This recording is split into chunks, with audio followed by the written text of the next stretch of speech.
This is VOA News. I'm Tommy McNeil. With the status of approximately 2,000 foreign IS fighters being kept in a state of limbo, U.S. counterterrorism officials say they are increasingly worried the collapsed group in Syria will find their way back to the battlefield. For months, U.S. officials at the State Department and Pentagon have urged countries, especially those who joined the coalition, to defeat IS to repatriate and prosecute their citizens or residents who left to fight for the self-declared caliphate. But those pleas have largely gone nowhere, as European countries especially have raised concerns, arguing their legal systems will not allow for the successful prosecution of IS fighters whose alleged crimes were committed thousands of kilometers away. U.S. President Donald Trump has rejected China's claim the U.S. and China have agreed to roll back some of the tariffs each side imposed on the other's goods during their ongoing trade dispute. Speaking outside the White House, the president said China would like to have rollback and tariffs, but he's not agreed. But we're getting along very well with China. They want to make a deal. Frankly, they want to make a deal a lot more than I do. China's Commerce Ministry said Thursday the world's two largest economies had agreed to roll back some of the tariffs each side imposed on the other's goods during their trade war. Hong Kong protesters are going a 24th straight weekend of pro-democracy rallies, including inside shopping malls across the Chinese-ruled city Sunday as well, some of which have started peacefully in recent weeks and descended into violent chaos. Protesters have also called for a general strike Monday and for people to block public transport. Calls that have come to nothing in the past. The weekend starts with a rally to mark the 30th anniversary of the fall of the Berlin Wall and a support martyrs assembly. This is VOA News.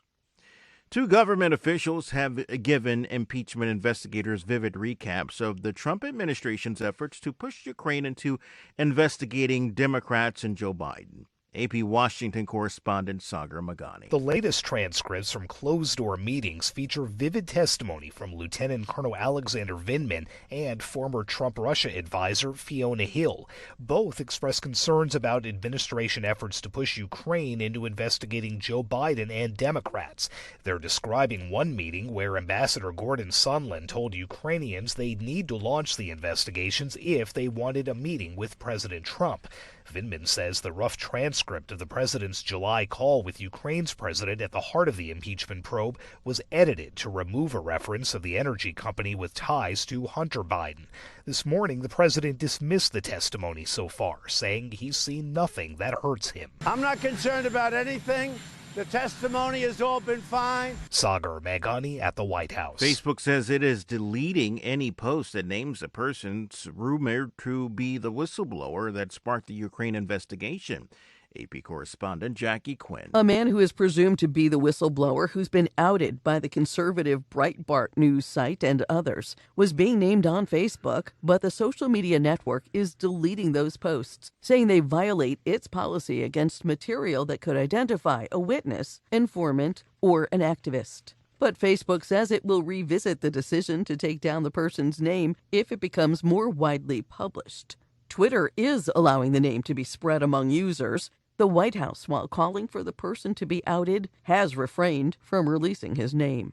I'm Jackie Quinn. People in Paradise, California, pause to remember 1 year after the most devastating wildfire in state history mostly destroyed the town. The AP's Ed Donahue has details. The pause lasted 85 seconds, 1 second for each person who was killed. Artist Jesse Mercer says the fire has been devastating. It's so quiet here. I miss hearing garage doors open and kids playing and cars. But Mercer says Paradise is rebuilding. And I hear noise. And today I hear a roar. 9 homes have been rebuilt so far. Many more building permits are being approved. And local traditions like Johnny Appleseed Days go on to encourage people to come back to Paradise. I'm Ed Donahue. More at voanews.com. I'm Tommy McNeil, VOA News.